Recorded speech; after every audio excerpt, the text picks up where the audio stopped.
Hola, muy buenos días a todos y a todas. Les damos la bienvenida a esta tercera jornada del módulo 2 del curso Riego en un contexto de cambio climático que estamos desarrollando en el contexto del programa Transferencia Tecnológica para la Adaptación al Cambio Climático en áreas vulnerables de las regiones de Atacama y Coquimbo.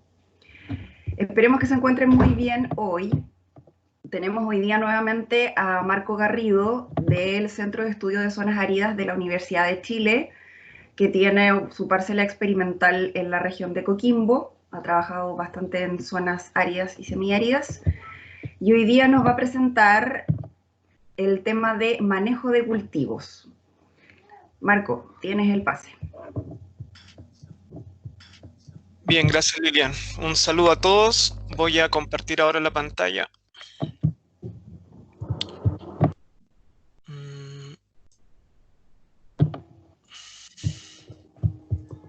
Ya, debería verse en pantalla completa. Sí, Marco, ya se ve en pantalla completa.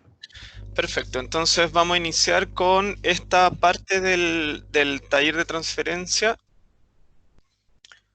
que, como bien nos indicaba Lilian, trata sobre manejos de cultivo, algunos de los cultivos que yo les mencioné el día de ayer. Bien, en honor al tiempo no vamos a desarrollar todos los cultivos, sino que vamos a usar un cultivo modelo de cada gran grupo, un árbol, una cactácea y una suculenta, que son los que aparecen representados aquí, ¿cierto? Granado, tuna y aloe vera.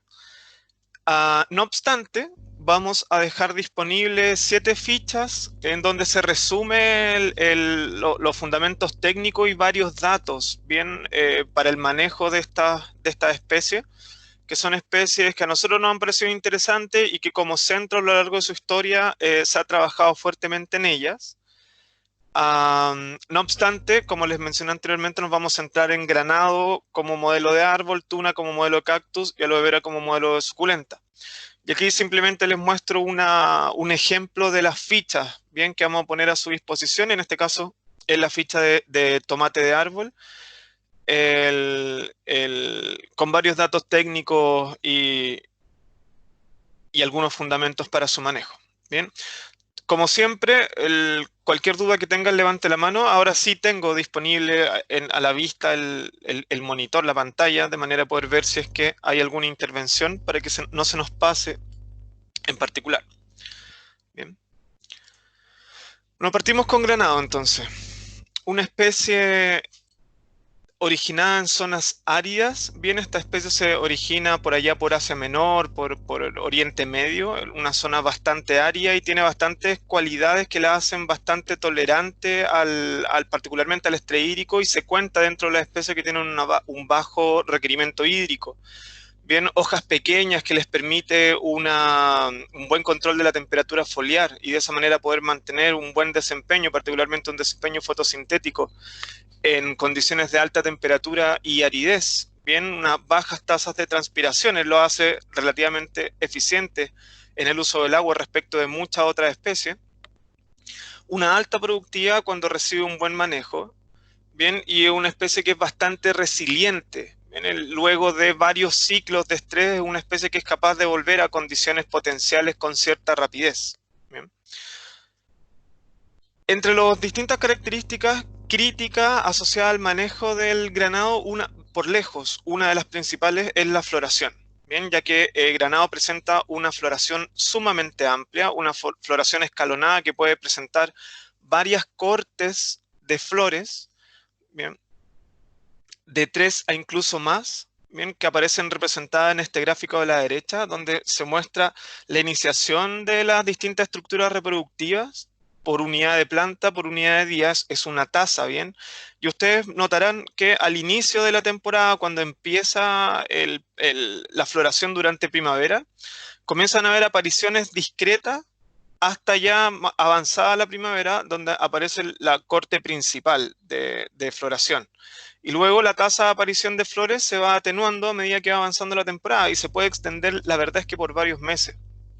Y esto es sumamente importante tenerlo claro porque nosotros deberemos priorizar, bien, la generación de frutos desde cortes tempranas, que van a ser los frutos que van a poder alcanzar el mayor periodo de crecimiento y la mayor acumulación de temperaturas. Bien, por lo tanto, intuirán ustedes que este es un cultivo que tiene requerimientos de raleo que son bastante importantes, y en especial durante el periodo de floración, porque eso posteriormente nos ahorrará cierto grado de trabajo durante el periodo del crecimiento del fruto, raleos de frutos. Bien. Además, si dejamos que crezcan frutos desde las cortes más tardías, vamos a experimentar otro problema que guarda relación con la partidura de frutos. Se retrasa demasiado la producción y eso hace que caigamos en el periodo de posibles lluvias, y eso, sumado a un mal manejo del riego en la parte terminal del ciclo, puede traer bastantes problemas asociados a la partidura. Lo vamos a ver con un poco más de detalle. En términos generales, una especie bastante rústica, ya se los mencionaba, no solamente resistente al estrés hídrico a través de tolerancia, como lo discutíamos en la sesión de ayer, sino que también se describe como una especie bastante tolerante a la salinidad. Bien, y entre otros problemas que pueden aparecer en zonas áridas y semiáridas, como déficit de riego, carbono de calcio activo, entre otros, siendo la única gran limitante el exceso del agua. Bien, y esto es una constante en las distintas especies que estén adaptadas a una condición árida. Normalmente necesitan que el suelo tenga una buena capacidad de aire, eso significa que esté mantenido siempre hasta capacidad de campo, incluso a niveles un poco más bajos.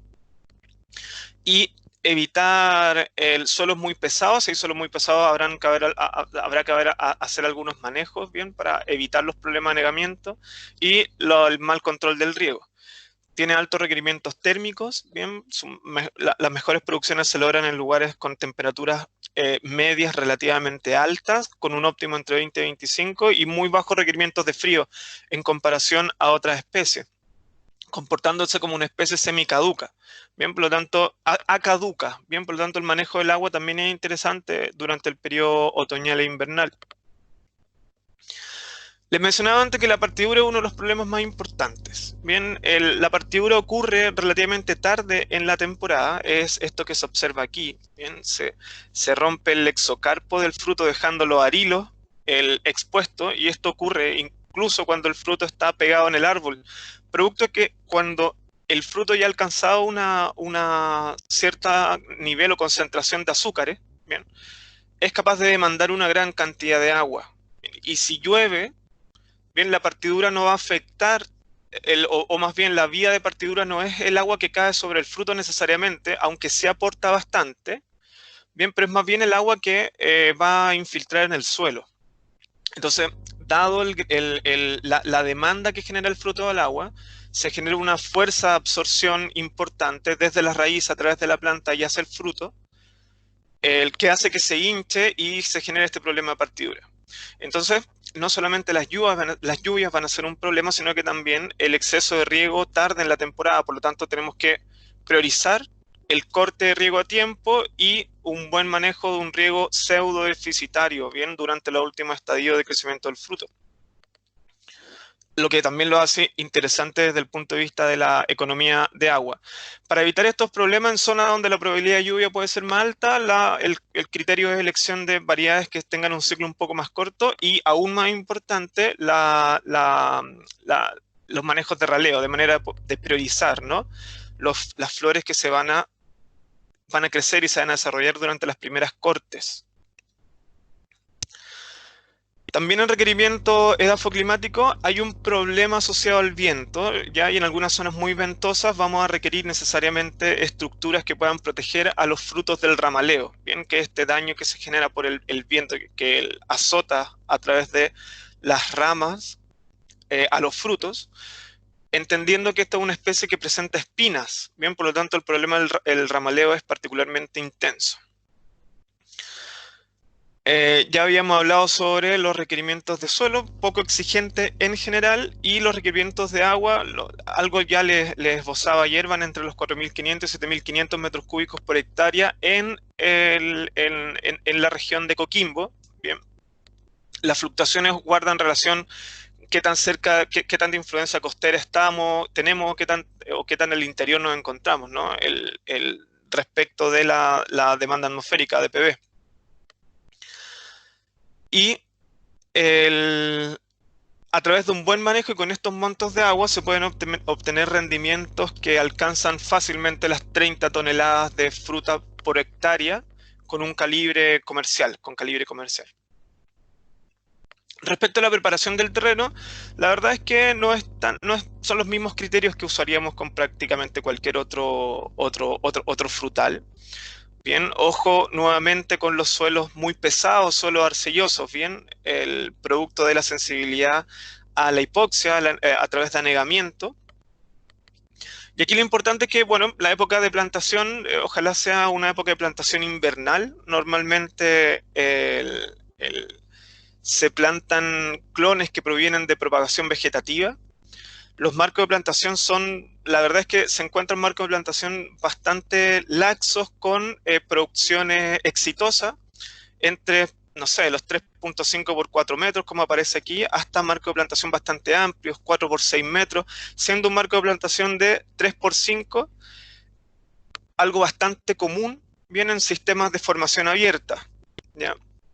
En este caso, en particular, cuando nosotros queremos generar una producción con plantas más pequeñas, en densidades relativamente altas, bien, la probabilidad de emboscamiento es importante. Hay que tener mucho ojo con respecto de los huertos de alta densidad.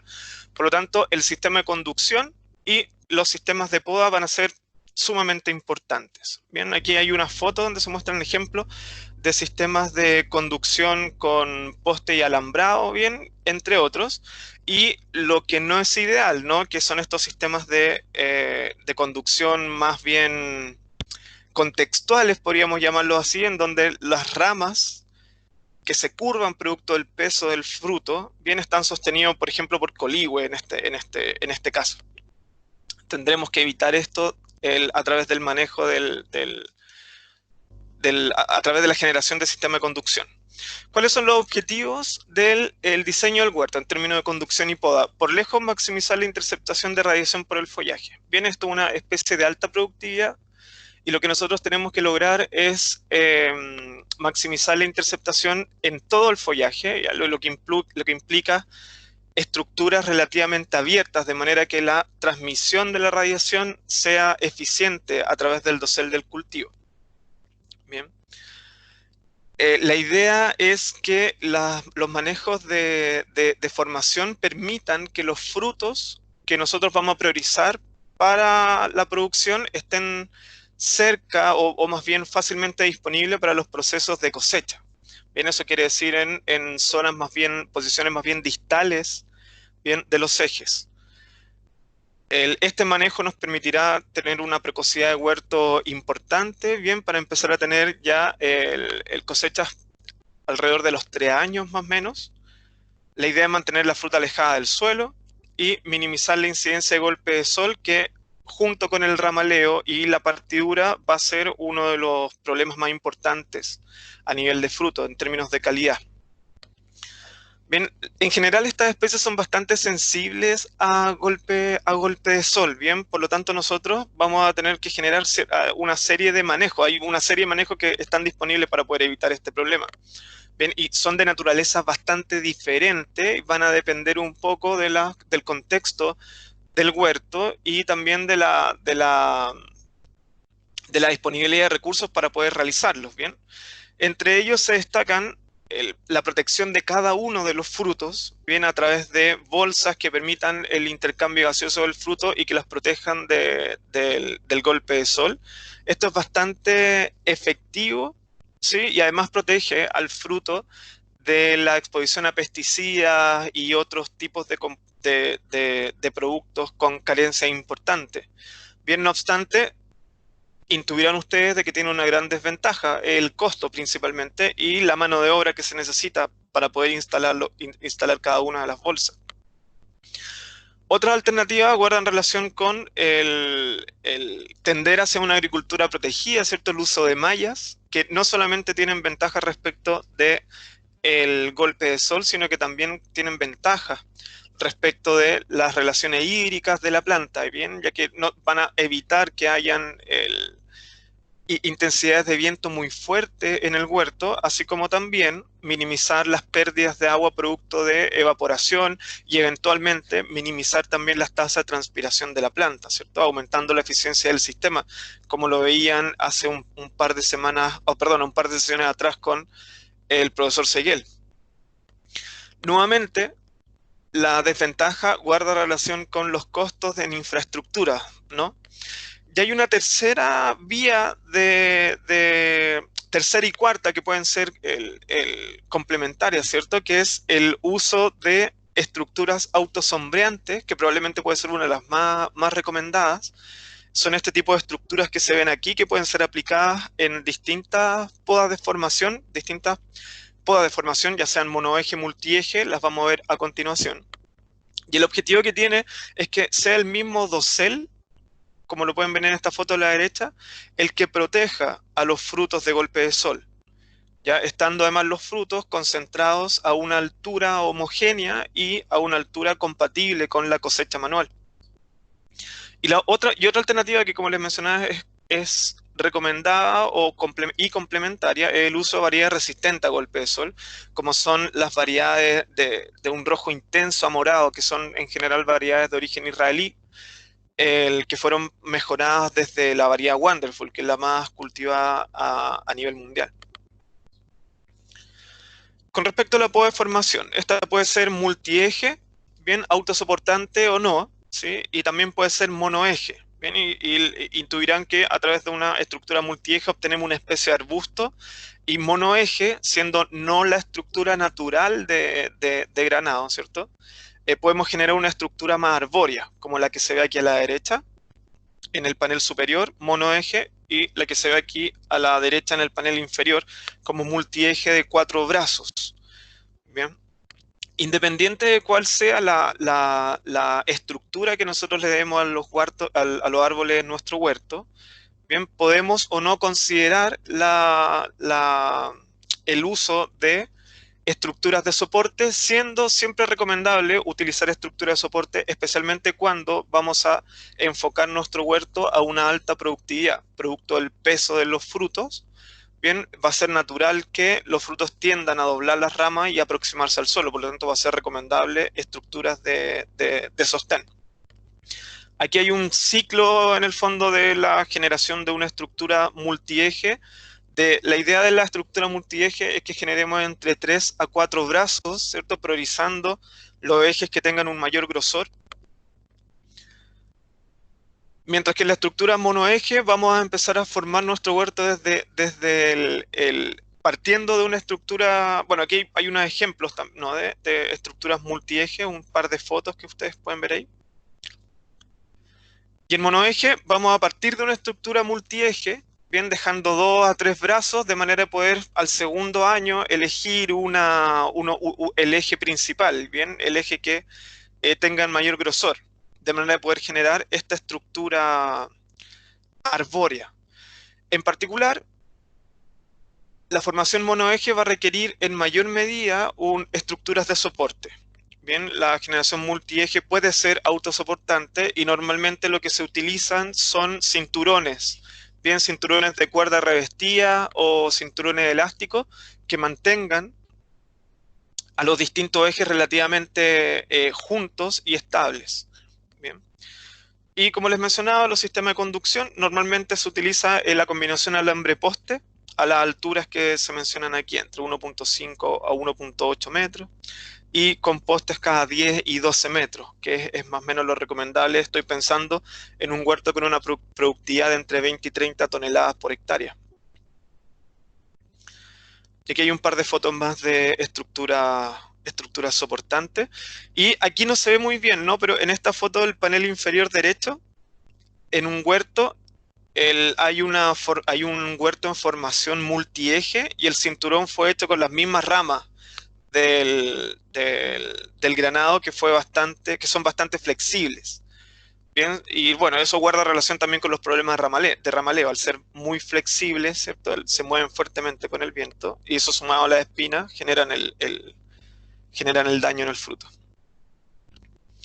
Con respecto a las podas de producción, la idea es hacer una poda ligera en invierno, ya que la fruta se va a producir en madera de un año. Bien, la poda de invierno vamos a generar un buen espaciamiento en el dosel, bien parecido a lo que vamos a hacer durante el verano, con entre 1 y 3 podas, que van a tener como objetivo principal no quitar vigor a la planta, bien, así que en general son podas relativamente suaves.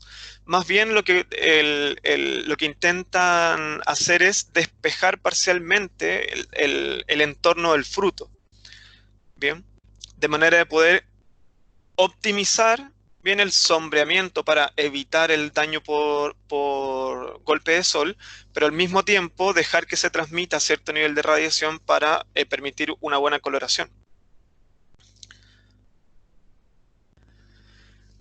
Ahora, respecto del relevo, habíamos hablado que el relevo es un manejo clave en este cultivo, bien dada el extenso periodo de floración y esta floración que se produce por cortes. Bien, habíamos hablado que las cohortes más tempranas, las primeras cohortes, la primera, segunda, tercera, no tanto la tercera, primera y segunda principalmente, van a generar los frutos más interesantes.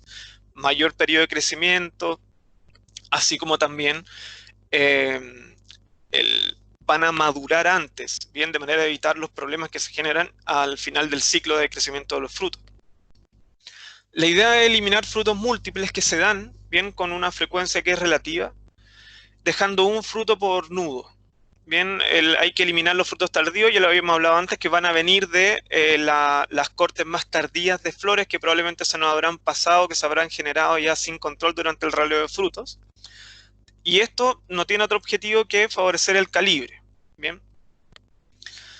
Y también tiene un objetivo que en Granado al parecer es bastante importante, que es el añerismo, pero a diferencia de otras especies, como por ejemplo el olivo, entre otros, no es un añerismo que se da de manera homogénea en el huerto, sino que más bien es un añerismo que se puede dar en el mismo año en varios árboles, bien en nuestro huerto.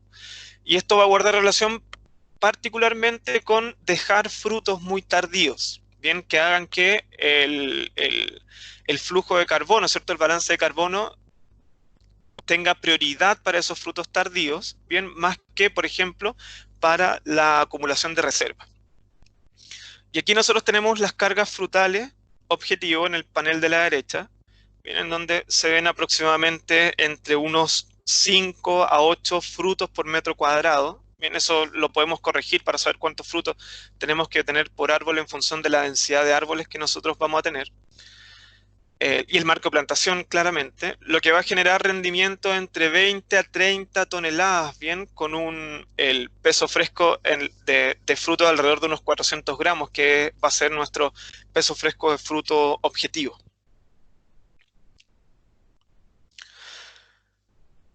Los criterios de raleo de fruto ya los habíamos esbozado anteriormente, pero básicamente daremos prioridad a los frutos que se generaron en las primeras cortes de floración. Bien, hago énfasis en ese punto.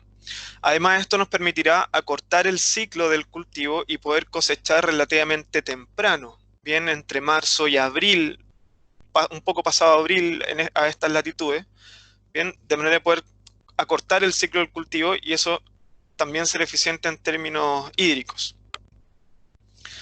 Aquí hay algunas recomendaciones de raleo. Yo creo que lejos lo más importante es que evitar el raleo manual, de manera de evitar el daño no solamente del fruto, sino que también de la planta. Se comienza cuando los frutos de las primeras cortes tienen el tamaño de una pelota de ping-pong, entre 2 a 4 centímetros de diámetro ecuatorial. Y el raleo nos va a permitir eliminar frutos de sectores altos, bien, de manera de poder dejar los frutos a una altura adecuada para la cosecha. Y nuevamente, no solamente es demandante en mano de obra desde el punto de vista del raleo de flores, sino que también de fruto y posteriormente cosecha. Eso es algo que hay que tener en consideración, ya que el raleo de frutos muy probablemente nos va a tomar entre 2, 3 e incluso más semanas de pasada. Finalmente, respecto de cosecha y post cosecha, bien, la cosecha también va a ser escalonada, así como los raleos de fruto y los raleos de flores, intenso en el uso de mano de obra, y aquí hay un criterio que nosotros podemos usar, color de fondo, un color relativamente homogéneo, que va a depender de nuestra variedad, ¿bien? Y los grados BRICS son importantes, entre 18 y 19, un mínimo de 15, que no es lo más recomendable. Lo recomendable es cosechar cuando nos acerquemos entre 18 y 19, y por eso también es que la cosecha va a tener que ser escalonada. Bien, nuevamente evitar la cosecha manual, uso de tijera o cuchillos afilados. Y aquí hay un dato, ¿no? Un cosechero con cierta expertise es capaz de cosechar entre 600 y 1500 kilogramos al día de fruto. Bien. Y para finalizar con esta especie, solamente nombrar algunos usos que tiene su fruto, no solamente como fruto fresco, sino que es un fruto bastante demandado por la industria, por la agroindustria y también por la industria farmacéutica. Se generan una serie de productos, desde jugos, licores, mermeladas, entre otros. La fruta fresca y la fruta mínimamente procesada también es un nicho interesante. Bien, y bueno, la industria farmacéutica, como les mencionaba anteriormente.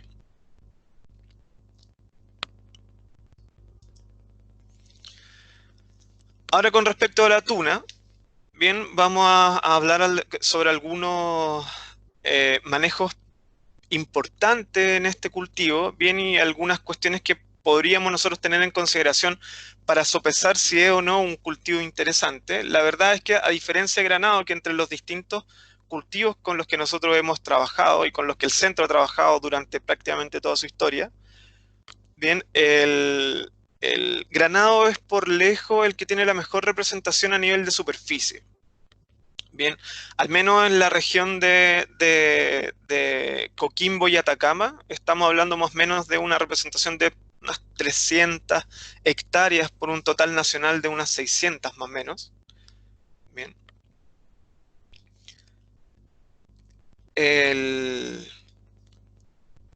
Y la tuna también es importante en términos de superficie, aunque su superficie no se concentra a estas latitudes. Su superficie más bien está más centrada en la zona centro. La zona insignia vendría siendo la zona de Tiltil, bien, en producción de tuna. No obstante, como veremos a continuación, es un cultivo que se va a adaptar muy bien a nuestras condiciones. Primero, hay una gran variedad, bien, de ecotipos diferentes de tunas. Y digo ecotipos porque la tuna cultivada, que es Opuntia, del género Opuntia, con el epíteto Ficus indica, es la especie que se cultiva. Y en Chile en particular no tenemos variedades como tal. Bien, como sí habrían variedades en México, Italia, bien, siendo esos los países más importantes en términos de producción. Son países incluso exportadores de tuna como fruto. Bien, luego veremos que hay otros fines productivos, bien, para tuna, siendo el más importante la producción de forraje fresco, por lejos. La producción mundial de tuna se concentra netamente en producción de forraje fresco, y son excepciones, bien, los países que producen tuna para su fruto. Ahora, en Chile tenemos una serie de ecotipos que pueden ser bastante interesantes, bien, en términos de cualitativos, ¿no? Colores bastante intensos, de morados a unos verdes muy pálidos, bien. No obstante, en Chile se cultiva prácticamente en un 100% la tuna verde, bien, que una tuna que va de verde a amarillo, que tiene un dulzor relativamente alto y una relación cáscara-pulpa también relativamente baja. Bien, pero vale que tengan en consideración que existen más alternativas, y nosotros en la estación experimental mantenemos un banco de germoplasma con todos estos ecotipos, bien, los cuales han sido evaluados en términos de calidad, y lo cierto es que hay varias que tienen cualidades organolépticas interesantes y además un color muy atractivo. Bien. Respecto a los requerimientos afoclimáticos, como buen cactus está adaptado en una condición más bien cálida, bien, requiere de altas temperaturas para su óptimo crecimiento y desarrollo, entre 2 y 35 grados. Bien, es relativamente tolerante a la helada en el periodo reproductivo hasta -2 grados, lo que es bastante, bien, y es bastante tolerante en el periodo vegetativo. bien, lo que amplía bastante las zonas de producción, en términos de oscilación térmica, claro. Así como en otras cactáceas y también suculentas, bien se ha observado daño por intensidades de radiación bastante altas. Bien, lo que puede parecer extraño, pero, pero ocurre, y desde un punto de vista productivo es algo a lo cual vamos a tener que prestar atención. Ya les mencionaba que en general las especies adaptadas son bastante sensibles a anegamiento. Y lo cierto es que esta especie, como otras suculentas, tienen una distribución de raíces que se concentra fuertemente en los primeros centímetros de suelo. Estamos hablando de los primeros 20 o 30 centímetros, por lo tanto, no es muy exigente en términos de profundidad de suelo. Bien, y a diferencia de granado, la tuna es no es resistente a suelos salinos. Bien, será otro punto a tener en consideración. Una de las grandes ventajas de la tuna, además del atractivo del fruto, como les mencionaba anteriormente, hay varias alternativas que podrían generar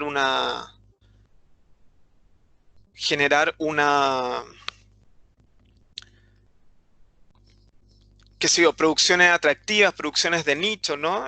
A través de frutas de distinto color o de distintos sabores. Una de las grandes ventajas que tiene este cultivo son los bajos costos de implementación o de formación de un huerto, ya que normalmente la propagación de la planta es bastante sencilla, dando prioridad a una propagación de tipo clonal, ¿bien? Y vegetativa, ¿no? Y es relativamente fácil conseguir el material vegetativo para poder montar un huerto, ya que muchas veces los huertos con los que nosotros nos encontramos son sumamente demandantes de podas, ¿bien? Y por lo tanto los desechos de podas son muchos, ¿bien? Y uno lo puede obtener, la verdad es que gratis, prácticamente no hay que gastar dinero en tener que comprar las plantas, y luego el desafío estará en la propagación. Aquí hay una imagen de cladodios que se van a usar para propagar, y imágenes donde pueden ustedes ver cladodios que han sido trozados de manera tal de poder generar plantas con una cantidad de material vegetal discreto. Lo importante desde el punto de vista de la propagación es que nosotros generemos estructuras bien de propagación que tengan nudos. Bien, la mayor cantidad de los nudos en los cladodios de tuna se van a generar en el perímetro del cladodio, existiendo también nudos en las caras de los cladodios. Bien, y esos van a ser los que nosotros vamos a usar para poder propagarlo, ya que son totipotenciales, pueden generar estructuras tanto en términos de raíz como en términos de cladodio. Bien. Marco, tenemos una consulta en el chat. Sí. De Andrea, te la leo para que te sea más fácil. Hola, buen día. Referido a las tunas, cuando tienen hongos Fusarium sp y Cladosporium sp, ¿qué producto hay que aplicarles? Buena pregunta. Yo la verdad es que no soy para nada experto en control fitosanitario. Bien, así que es bien poco lo que le podría contar al respecto. No obstante, podemos resolver esa duda con bastante rapidez. Así que dejémosla, bien, y la podemos contestar y dejar la información disponible también para todos, bien. Ok. Bien, ese es un punto relevante. La condición, fue Andrea, ¿cierto? Sí, Ahí, Andrea. perfecto. Ahí activé el chat, ahí pude ver la pregunta. Sí, Andrea, es una pregunta que podemos responder fácilmente a través de alguien que sí maneje el tema fitosanitario, así que podemos responderla y dejarla a disposición para todos, así que no hay problema en ese sentido. Bien. Voy a aprovechar justo este punto para tocar un tema que Andrea menciona, el problema de la incidencia de hongos. Bien, la propagación vegetativa de tuna es lo ideal. Ya le había mencionado anteriormente que es muy fácil y barato, si es que por no decir de costo cero, conseguir el material de propagación, ya que muchas veces va a venir de el manejo de poda de la tuna. Bien, que vamos a ver un poco más adelante que es un manejo bastante intenso, especialmente en la condición de huerto que nosotros tenemos en Chile. Bien. Y la propagación se puede dar tanto a nivel de un cladodio completo, esa puede ser nuestra unidad de plantación, podría ser un cladodio o una estructura doble que tenga dos cladodios, uno sobre otro. Imagínense ustedes más o menos la estructura del cactus. Bien, como unidad de plantación tiene la ventaja de que él acelera la entrada a producción, bien, de entre alrededor de 4 a 3 años a incluso la primera temporada. En el caso que planteemos dos cladodios, ¿cierto? Una estructura de dos cladodios, podríamos tener producción la primera temporada. Y la propagación por segmento de cladodio, que era el que estaba hablando, les estaba contando antes de la pregunta. Bien, que va a retardar la obtención de la planta porque tenemos que esperar a que se genere un cladodio pequeño, alrededor de unos 15 a 20 centímetros y una buena estructura radical. Bien, independiente de cómo sea el método de propagación, bien, vamos a tener que esperar sí o sí que cada uno de estos cortes, ya sea de estos segmentos pequeños, así como también del corte de poda, suture.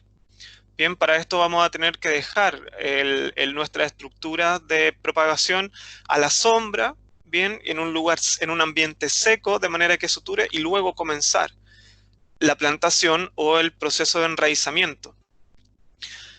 Y esto es porque estos cortes hacen sumamente sensible a la especie la incidencia de hongos. Bien, y muchas veces en huerto, tanto las labores de poda como también las labores de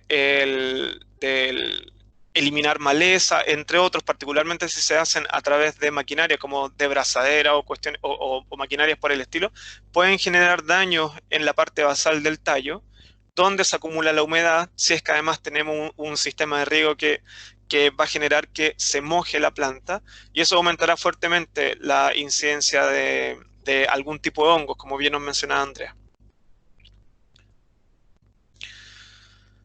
Aquí hay una foto de una secuencia de formación de huerto. En este caso se está plantando, la unidad de plantación es un cladodio completo. Bien, se planta alrededor se entierra alrededor de los 2/3 basales, siempre teniendo en consideración que el corte de poda, bien, para la obtención de este cladodio tiene que estar suturado, tiene que estar seco. Y la recomendación es no regar inmediatamente. Ya la planta, una vez que se encuentre en suelo, ¿cierto? Va a recibir el estímulo para poder enraizarse y alrededor de 1 a 2 semanas ya vamos a tener las primeras raíces. Bien, posterior de este periodo, unas 3 semanas más o menos después de la plantación, deberíamos dar un riego ligero.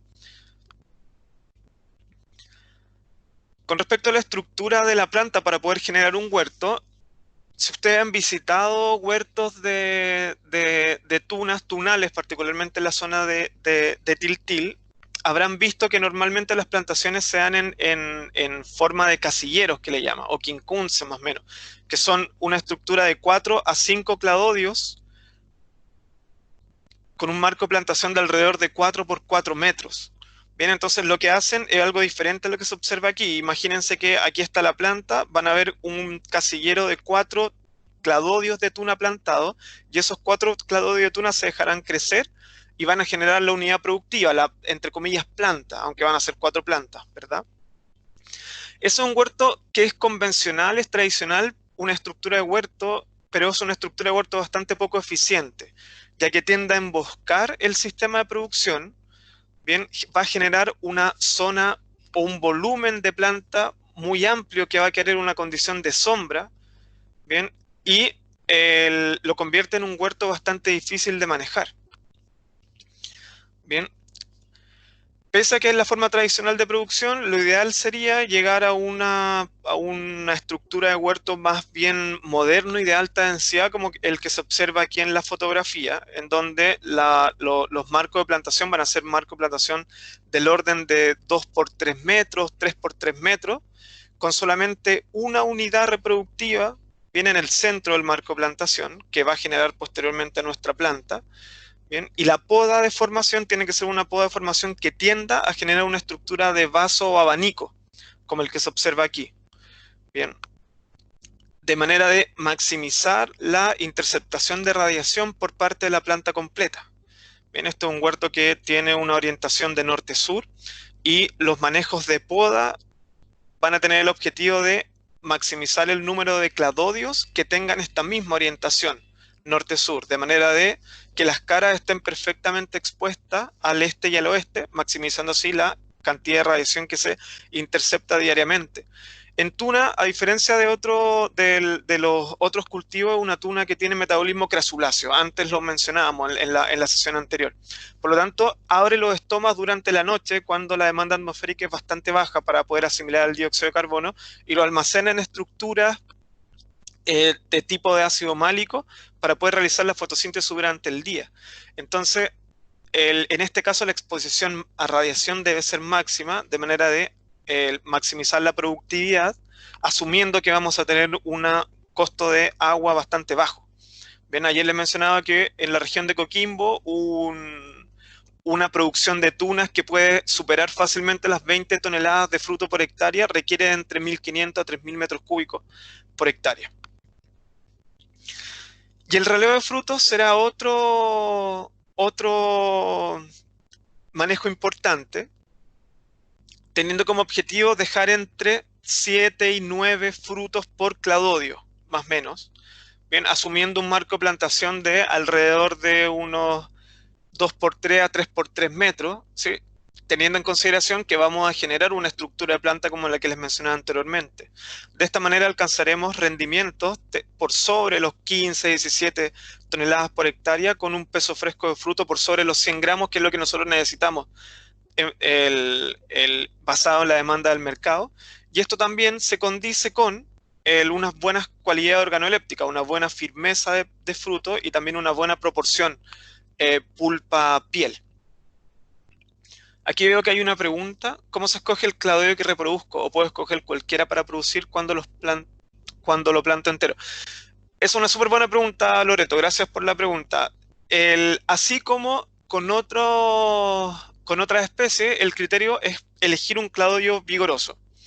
Bien, la idea es que el cladodio tenga un buen tamaño.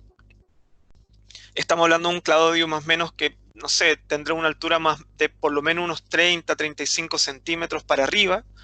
Bien, y un buen criterio de selección es que yo inicialmente le había dicho que el material se puede conseguir incluso de restos de poda, ¿cierto? La idea es que esa poda se haga de forma correcta y de esa forma vamos a tener ventajas no solamente desde el punto de vista productivo, sino que también desde el punto de vista de propagación. Una poda que se realice con un cuchillo bien afilado, bien, y que genere un corte limpio, va a generar un cladodio que va a tener una herida fácilmente suturable, ¿no? Y de esa forma va a tener una buena calidad para la propagación. Y otro criterio que es importante es que sea un cladodio que haya tenido poca fruta, por ejemplo. Eso puede ser un buen criterio. De esa manera, nosotros nos aseguramos que sea un cladodio que tenga una alta cantidad de reservas. Bien, y por lo tanto, su propagación va a ser mucho más efectiva.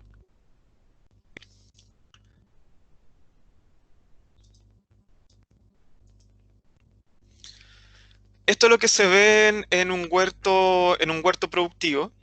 Bien.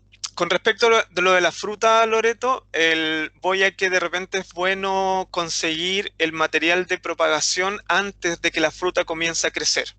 Bien, durante el periodo de floración, por ejemplo, es un buen momento. Cuando florece, el balance de carbono de la planta ya cambia absolutamente y el fruto se vuelve una prioridad. Bien, por lo tanto, no solamente los fotoasimilados que se produzcan durante el periodo de crecimiento del fruto van a ir hacia el fruto, sino que también asimilados que estén presentes en los cladodios. Por lo tanto, si nosotros conseguimos el material de propagación posterior al proceso de cosecha, vamos a tener cladodios más débiles desde un punto de vista de reserva que si lo hiciéramos antes de eso. Bien, a eso me refería con el tema de los frutos. Y aquí me detengo un breve minuto, bien, para contarles que hay un manejo interesante que nosotros podríamos tratar en tuna y que sea natural y que las condiciones en Chile permiten que se den naturalmente, que es la producción de fruta inverniza. Bien, la floración ocurre en primavera, luego la maduración de frutos comenzará unos 90 días después para estar cosechando ya tarde en verano, bien, pero a través de un raleo de frutos de verano, lo que va a implicar una baja en la producción de la fruta de verano, bien, perdón, no raleo de frutos, raleo de flores. Raleo de flores en primavera, lo que va a generar una relativamente baja producción de frutos de verano, ¿bien?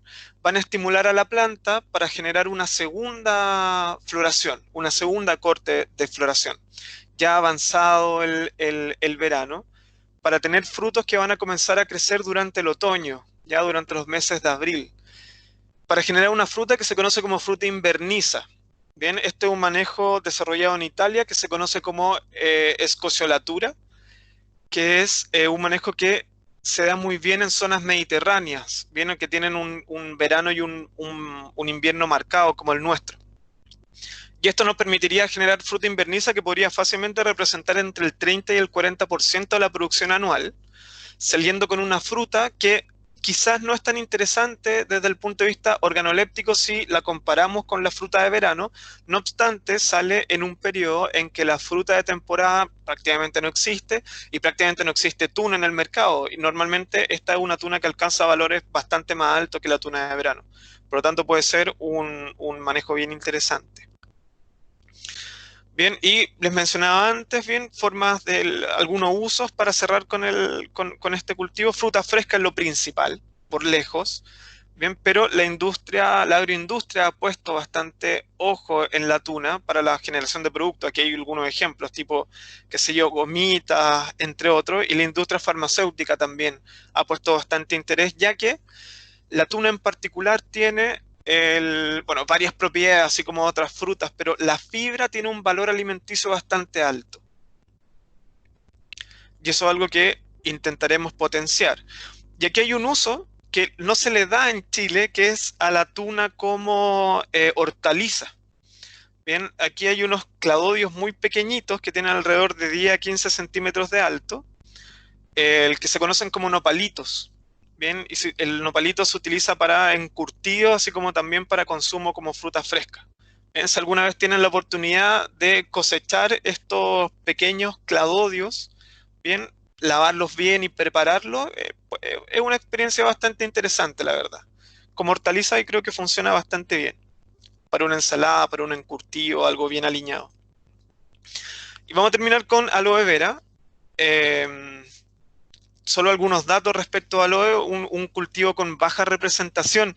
En Chile no tiene más de 40 hectáreas, anda por ahí con la higuera, bien en términos productivos, de representación de superficie más bien. Pero dado que es una suculenta y dada los potenciales usos que tiene, nosotros la consideramos como un como un candidato interesante para zona árida y semiárida. Aquí preguntan si hay algunos manejos que deberíamos tener en consideración para el manejo de la tuna. Sí, hay varios, la verdad. En la ficha que les vamos a poner a disposición aparece el manejo de post cosecha de de todos estos cultivos. Así que Jorge, ahí lo pueden revisar con detalle, pero te puedo adelantar que en tuna se ha probado bastante que mantener humedades relativas altas, bien alrededor del 90%, así como también el uso de ceras, es por lejos lo ideal para mantener la vía útil maximizar la vía útil del fruto. Entendemos que la tuna es un fruto no climatérico, por lo tanto nosotros lo cosechamos con la madurez de cosecha. Bien, y la cosecha va a ser importante porque uno de los grandes problemas va a ser la deshidratación del fruto, y así como con el manejo de la poda y la obtención del material de propagación, la técnica de cosecha es sumamente importante. Nuevamente un cuchillo muy afilado y tener en consideración que no tendremos que cortar el fruto, sino que tendremos que cortar una pequeña porción del cladodio. Bien, y esto va a evitar en buena medida el daño por deshidratación. A nivel mundial hay 3 variedades cultivadas en aloe vera, siendo la Miller, la que aparece en este panel en la foto izquierda, lejos la más cultivada por ser altamente productiva. Los productos, lo que nosotros vamos a producir al cultivar aloe vera va a ser pulpa, bien, o gel, que es lo que está contenido en las células de la hoja, bien, y el acíbar también es un producto que nosotros podríamos cosechar y vender, ya que es demandado por la industria farmacéutica, particularmente por la industria de los laxantes. Y la pulpa gel tiene varias propiedades particularmente curativas, bien, entonces se utiliza bastante en productos de tipo cicatrizantes, entre otros. Y vamos a ver que también se le ha dado uso comestibles, bien, tanto en bebidas como aditivo, bien, dado que como la tuna tiene bastante fibra, que es bien interesante desde el punto de vista nutricional. También necesita ambientes cálidos, también es sensible al anegamiento, bien, y es particularmente sensible a intensidades de radiación alta, lo que nos puede llevar a necesitar, dependiendo de la latitud y el lugar donde nos encontremos, de estructuras de sombreamiento. Bien, y presenta una moderada tolerancia a la salinidad. Bien, aquí hay una foto de una aloe vera, bien, con sus hijuelos, que van a ser las estructuras de propagación, así como la tuna también va a ser muy fácil de poder propagar y poder generar un huerto. Bien, y los criterios son similares. Bien, ojalá que los hijuelos para propagación se cosechen cuando tengan alrededor de 10 o 15 centímetros de alto y de plantas madres que a nosotros nos interese propagar porque han demostrado ser productivas, bien, ya que una selección clonal, la idea es ir homogeneizando nuestro huerto, que probablemente va a partir en una condición de baja homogeneidad. Con respecto al diseño de la plantación en aloe vera, bien, hay marcos. Los marcos de plantación son bastante pequeños, siendo una alta densidad de 80 centímetros entre hilera y 50 centímetros sobre la hilera, siendo lo más común marco de plantación de 80 por 80 y de 1 por 1. Bien, este segundo marco de plantación puede ser más adecuado cuando no se tiene mucha más experiencia porque permite un mejor manejo de, por ejemplo, las malezas, entre otros, y además genera plantas más bajas, ya que la alta densidad estimula la elongación de las hojas, generando hojas bastante largas que pueden dificultar un poco los manejos de cosecha. Es importante el corte de flores, apenas aparezcan, bien, de manera que no cambie el balance de carbono de la planta y siempre sea prioridad el crecimiento de las hojas. Variables críticas de la formación, hablamos de la densidad, estructura de sombreamiento, les voy a mostrar un par de ejemplos. La cobertura del suelo, bien, que es algo general en este cultivo y en otros, para priorizar tener un buen balance hídrico, evitar la evaporación, crecimiento de maleza y de esta forma bajar la presión de mano de obra. Y protección térmica en el caso de que estemos en zonas que presentan heladas intensas y frecuentes. Bien, aquí hay un ejemplo doble, tenemos una malla, bien, que protege del golpe de sol, del daño por radiación, y estas mallas que se ponen sobre el cultivo cuando viene una helada, bien, un manto térmico, que puede ser desde malla Rachel, bien, hasta otras mallas, hasta PVC y entre otras. Esta es una especie bastante productiva que también tiene bajo requerimiento hídrico dado su metabolismo crasuláceo, igual que la tuna, bien, va a hacer fotosíntesis durante el día, pero transpirará durante la noche. Durante el periodo estival puede producir fácilmente una hoja cada 15 días, bien, y las hojas de valor comercial tienen entre 300 a 500 gramos, bien, como criterio de cosecha, eso es un buen criterio de cosecha. Hay que asegurarse que las plantas madres queden con un número residual de hojas adecuado, siendo 4 un buen número, bien, de manera de que no pierdan vigor y de esta manera no tengan consecuencias productivas durante la temporada siguiente. Y la cosecha es manual y es escalonada porque tenemos que esperar a que las hojas se expandan completamente y logren el peso comercial. Y con respecto a la cosecha, un dato, bien, muy rápidamente porque ya estamos pasados en el tiempo, pero fíjense ustedes en esta hoja que se ve aquí, tiene 2 cortes en la parte basal, bien, que es la forma correcta de cosechar aloe vera. Con un cuchillo filoso yo voy y hago un corte parcial en esta zona, hago un corte parcial en esta zona, giro y tiro, bien, de manera de poder sacar una hoja que tenga una superficie de corte lo más pequeña posible y de esta manera también minimizo el daño a la planta. Bien, esto va a evitar problemas de deshidratación y problemas de calidad del producto cosechado. Y ya le he adelantado un poco sobre esto, es una especie que nos parece interesante porque no solamente se puede vender como hoja fresca, que es lo más común en Chile, sino que cada vez la industria alimenticia y la industria farmacéutica le pone más atención. Con eso termino esta sesión. Me disculpo por los minutos extra que me tomé. Así que Lilian, quizás podemos ver un par de consultas si es que la hay. Atendimos ya un par de consultas durante la presentación y el resto lo podemos ver posteriormente. Les reitero que van a estar disponibles estas fichas de manejo. Obviamente esto es una muestra por el tiempo, ¿bien? Pero espero que esas sean de utilidad también. Muchas gracias, Marco, por tu exposición muy interesante sobre estos cultivos con gran adaptabilidad a zonas áridas y semiáridas. Si no hay más preguntas, yo aprovecho de cerrar con un solo minuto, Lilian, para reforzar una idea que varios de ustedes reforzaron en la primera sesión, de hecho, en la de cambio climático. Esta es la foto que les mostré anteriormente de los hijuelos. Bien, estos son hijuelos abajo en distintos estados de desarrollo. Bien, y estos son hijuelos que ya están en una buena condición para propagación. Bien, tienen al menos 4 hojas completamente expandidas y un sistema radical ya bien desarrollado. La plantación se hace una vez que la herida, producto del arranque del hijuelo, porque tenemos que entender que independiente que el hijuelo ha generado ya un sistema radical, bien, él sigue estando unido a la planta. Entonces, cuando nosotros arranquemos habrá una herida, tenemos que, igual que lo hacíamos para tuna, esperar a que esa herida suture.